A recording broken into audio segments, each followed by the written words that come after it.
Hello listeners, I am Dr. Anuj Kumar Sharma from Center for Advanced Studies, Dr. APJ Abdul Kalam Technical University, Lucknow. So, today we are going to discuss Mohr circle for complex stresses. This is very important topic of strength of material, and in this topic we will learn how to draw the Mohr circle for complex stresses. So, before going to the topic, we can see what the content we are going to cover in this lecture. So, these are the simple topics we are going to cover. So, first we will take the introduction of the Mohr circle for complex stresses, then Mohr circle for complex stresses, and we will take very small numerical problem to understand the concept of Mohr circle for complex stress. So, in previous lecture we have studied the Mohr circle for biaxial stresses, but here we can see the if we apply shear stress on the object, then it becomes the problem of complex stress. So, in complex stress we have the sigma x, sigma y. So, here sigma y, here sigma x, and along with this sigma x and sigma y we have the shear stress.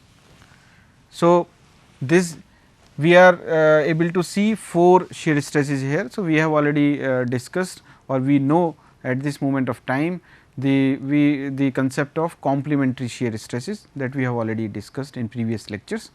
So, here you can see, let us say this is the body, it is the diagram of that body. So, where you can see this is a 3 dimensional object, and on this we are having this shear stress, and this perpendicular to this it is sigma x, and this is sigma y, and on this plane we are also having this shear stress. So, this and this, these are the balancing, or we can say the stress is developed inside the body, and these stresses or shear stresses are the complementary shear stresses for this particular object, which are trying to restrict the rotation of this object about this particular point. So, here you can see, so with the help of these 3 stresses, so what 3 stresses? Sigma x, sigma y, and this tau x y. X y means in the x y plane. So, we are differentiating this stress with tau. Tau is what? Tau is this which we are going to calculate. So, because of these 3 stresses, when this object is going under the compression or expansion, or we can say the under the state of stress. So, on any oblique plane, let us say this is the oblique plane AC. So, on this sigma n is being generating perpendicular to the plane, and this is the shear stress which is parallel to the plane. So, we are going to calculate sigma n and tau. So, if we know the value of sigma n and tau, we can calculate the value of sigma r, that is the resultant stress, or we can calculate the phi. Phi is the angle of obliquity, or we can say the shear angle. This phi we can calculate. So, you by drawing the free body diagram, and by drawing the free body diagram and equating all these equations in x and y direction. So, these 2 equations we get.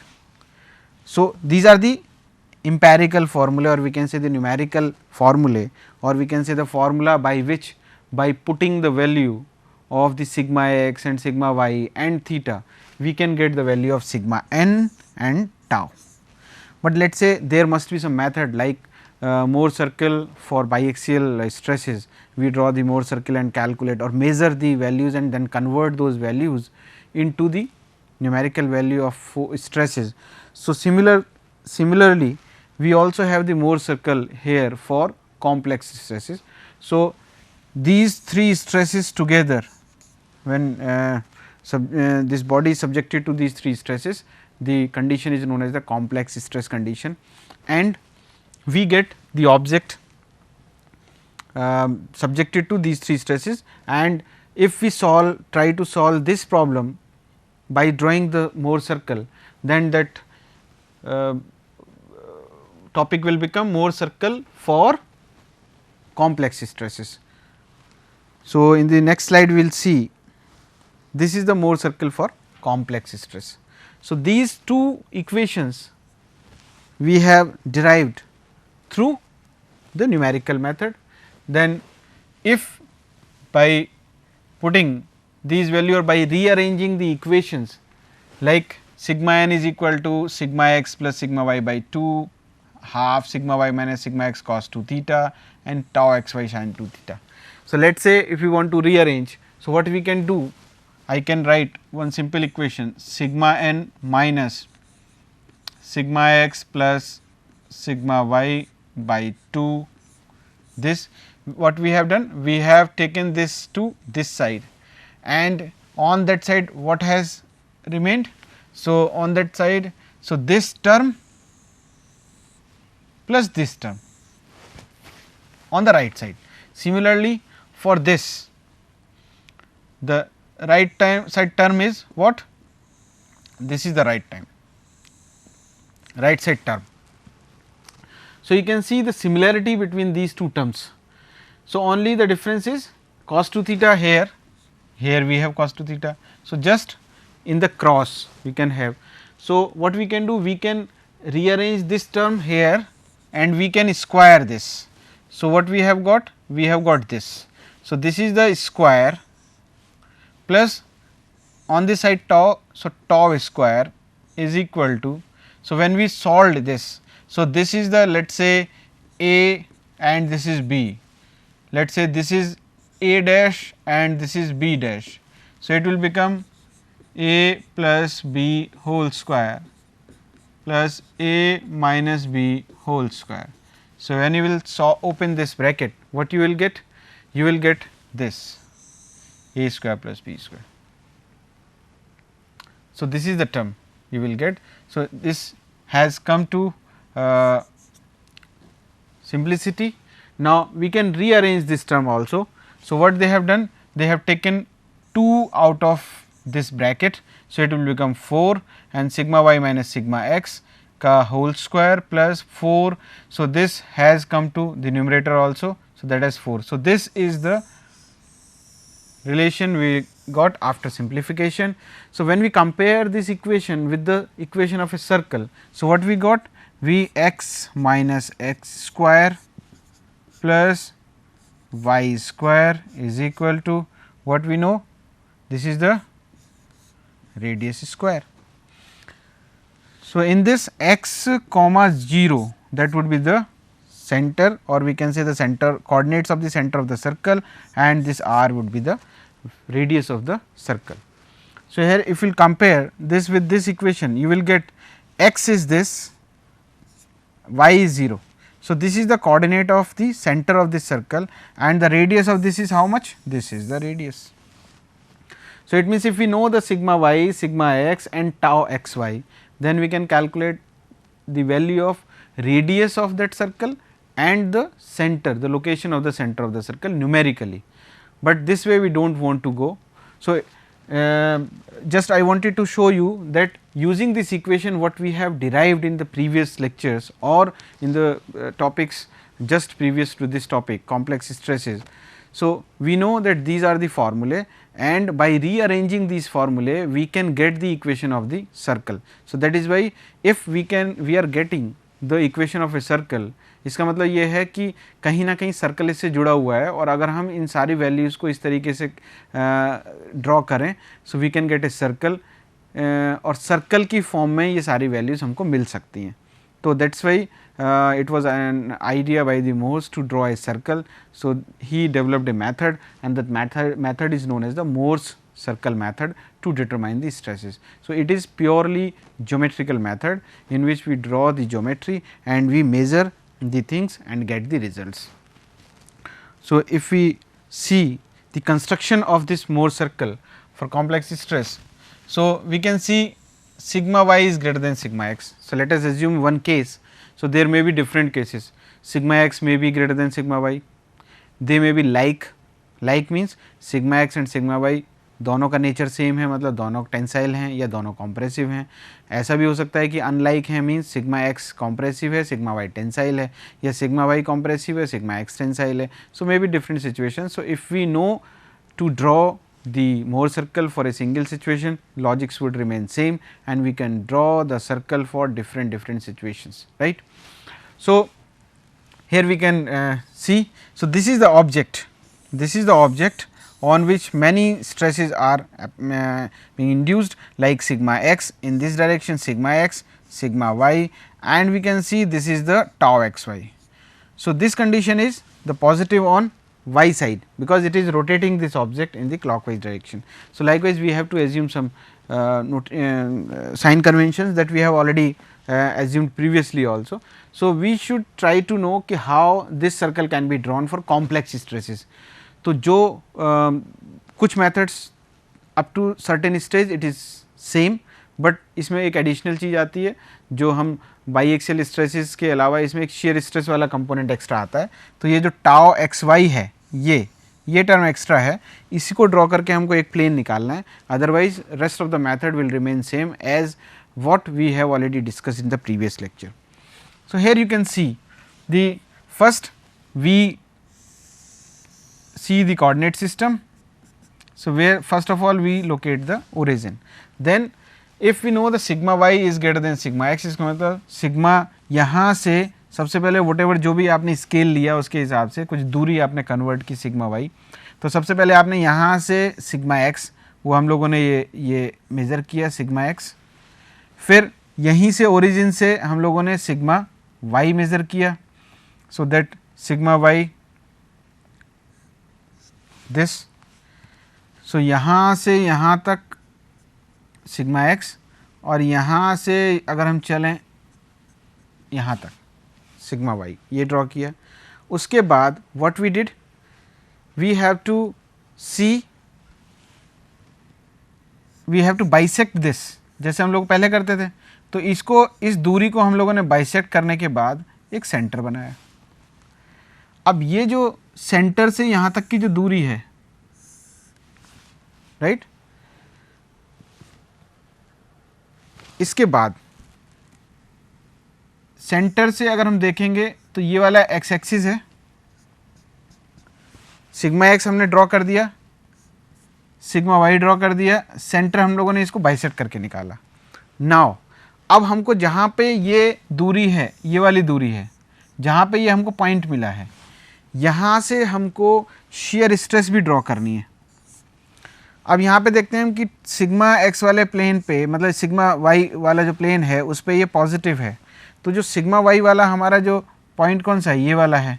तो यहाँ पे हम positive चलते हुए, मतलब कि clockwise है अगर हमको देखना है, तो इसको मतलब सिग्मा एक्स एक्सिस में अगर हम देखें तो पॉजिटिव है, और सिग्मा वाई एक्सिस पे अगर हम देखें तो ये नेगेटिव है, एंटी क्लॉकवाइज अगर हम इसको ले रहे हैं. तो इसका मतलब ये वाला पॉइंट कौन सा है, ये वाला पॉइंट जो है वो सिग्मा वाई वाला पॉइंट है. तो यहाँ पे हमको नेगेटिव मीन्स डाउनवर्ड, तो जो भी हमने दूरी ली है वो यहाँ पे हमने इसको मेजर कर दिया. सिमिलरली सिग्मा एक्स वाले पे अगर आप यहाँ से देखोगे तो पॉजिटिव है, इसका मतलब, और सेम वैल्यू है, जो भी टाउ एक्स वाई यहाँ पे है वही यहाँ पे है. तो इसका मतलब सेम वैल्यू यहाँ से आपको ऊपर की तरफ जाना पड़ेगा. तो हमको दो पॉइंट्स मिले. Now we have to match these two points.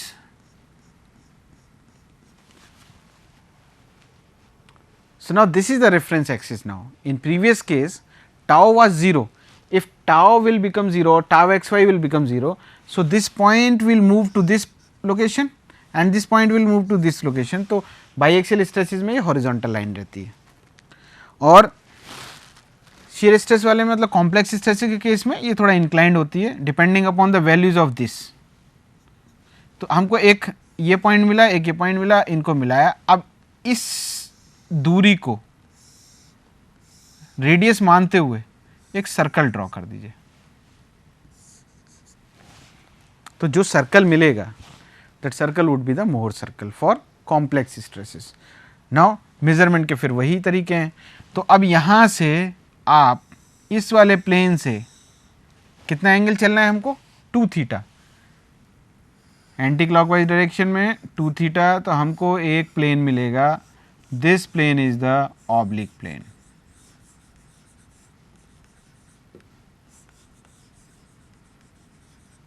इसी ऑब्लिक प्लेन पे हमको कैलकुलेट करना है, this is the oblique plane, इसी पे हमको सिग्मा एन निकालना है, इसी पे हमको टाउ निकालना है, इसी पे हमको रिजल्टेंट स्ट्रेस निकालना है। तो ये हम लोगों ने इसमें मोर सर्कल में ये शेयर प्लेन जो हमारा जो हमारा ऑब्लिक प्लेन है वो हम लोगों ने इस पे लोकेट कर दिया। अब जहाँ पे ये इंटरसेक्ट कर रहा है इस सर्कल को, वहाँ को अगर आप कनेक्ट कर दोगे इससे ओरिजिन से, so you will get sigma R. उसका जो ये वाला कोऑर्डिनेट है, मतलब इसके दो कोऑर्डिनेट होंगे x और y, तो जो x वैल्यू है this x it will represent sigma n and this y will represent tau shear stress. और अगर उसको सीधे कनेक्ट कर दोगे, इसको मेजर करोगे, you will get the value of sigma r। और जो इस सिग्मा r का जो इंक्लिनेशन होगा इस axis say that will be phi. और अगर इसको आप देखेंगे तो ये यहाँ पे इस पॉइंट पे मैक्सिमम ऑब्लिक्विटी है, तो जब यहाँ पे हम देखेंगे तो जो भी मैक्सिमम ऑब्लिक्विटी होगी that would be phi max. So maximum जो हम इसमें डिफरेंस है इसमें और बाईएक्सियल वाले में, वो यही डिफरेंस है कि इसमें हमारा जो प्लेन है, जो हम शेयर प्लेन को ऐड करते हैं तो उससे एक इंक्लिनेशन आ जाता है। अब दूसरा केस अगर देखें कि सिग्मा एक्स बड़ा है सिग्मा वाई से, तो जस्ट उसका रिवर्स केस हो गया। तो डिफरेंस यही है कि जैसे ये ओरिजिन है, इसमें सिग्मा एक्स बड़ा है, तो देखिए सिग्मा एक्स बड़ा है तो वो वाला पॉइंट ये आ गया, सिग्मा वाई छोटा है तो वो वाला पॉइंट ये आ गया। उसके बाद सिग्मा यहाँ पे जो हमारा एक्स वाला पॉइंट है, अब एक्स वाले पे देखेंगे तो एक्स वाले पे क्या है, पॉजिटिव है। सो इसका मतलब एक्स वाले पे ये गए ऊपर, ये टाउ के बराबर गए। सिमिलरली यहाँ से नीचे की तरफ ये नेगेटिव है टाउ। फिर हम लोगों ने इसको कनेक्ट किया, कनेक्ट करने के बाद इस दूरी को लेके इसको सेंटर बनाया और इस दूरी को लेके हम लोगों ने एक सर्कल ड्रॉ किया and the circle is more circle. उसके बाद यहीं से 2 थीटा पे, क्योंकि theta is the angle of obliquity, तो ये एक हमको प्लेन मिला जहाँ पे कट करेगा, उसको अगर हम कनेक्ट करेंगे ओरिजिन से, so we will get what, we will get sigma R, और जो इसका इंक्लिनेशन होगा दैट इज फाई। अब ये वाले जो पॉइंट्स हैं, अगर इन पॉइंट्स की हम बात करें तो ये जो पॉइंट्स हैं ये होते हैं हमारे सिग्मा 2 और ये जो पॉइंट होता है ये होता है सिग्मा 1, प्रिंसिपल स्ट्रेसेस।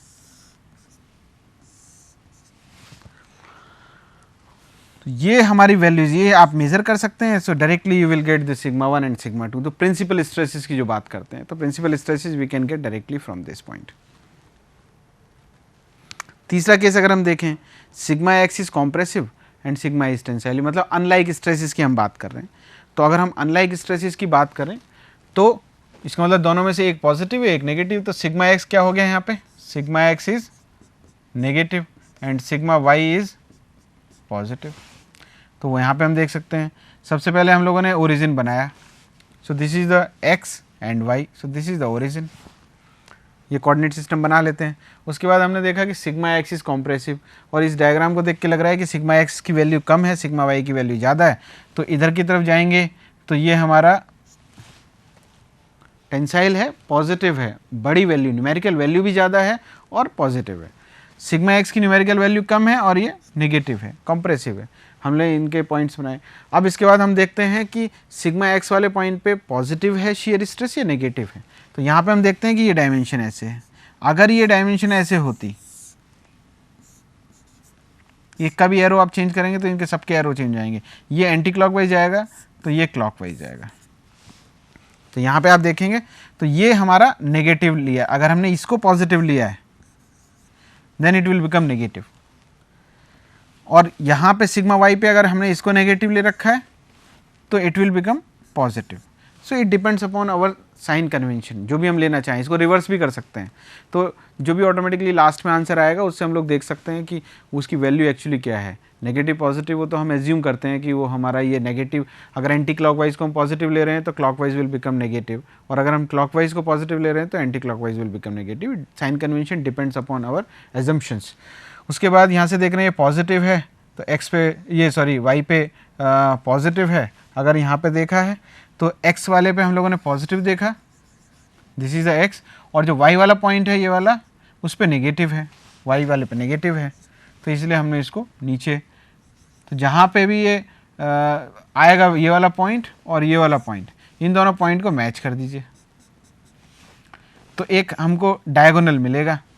तो जहाँ पे भी ये एक्स एक्सिस को कट करेगा वो हमारा सेंटर होगा, और इस दूरी को लेते हुए एक हम सर्कल ड्रॉ कर लेंगे। तो ये जो सर्कल बनेगा, इस सर्कल से अब हम सारी वैल्यूज़ कैलकुलेट कर सकते हैं। तो जो हमारा ये वाई एक्सिस वाला जो हमारी रेफरेंस लाइन है, हमेशा इसी को लेते हैं, यहाँ से 2 थीटा हम इधर की तरफ चले तो हमको एक प्लेन मिला, this is our oblique plane as usual हमेशा की तरह, और जहाँ पे कट करेगा उसको अगर हम सेंटर से कनेक्ट, ओरिजिन से कनेक्ट करेंगे तो we will get sigma are,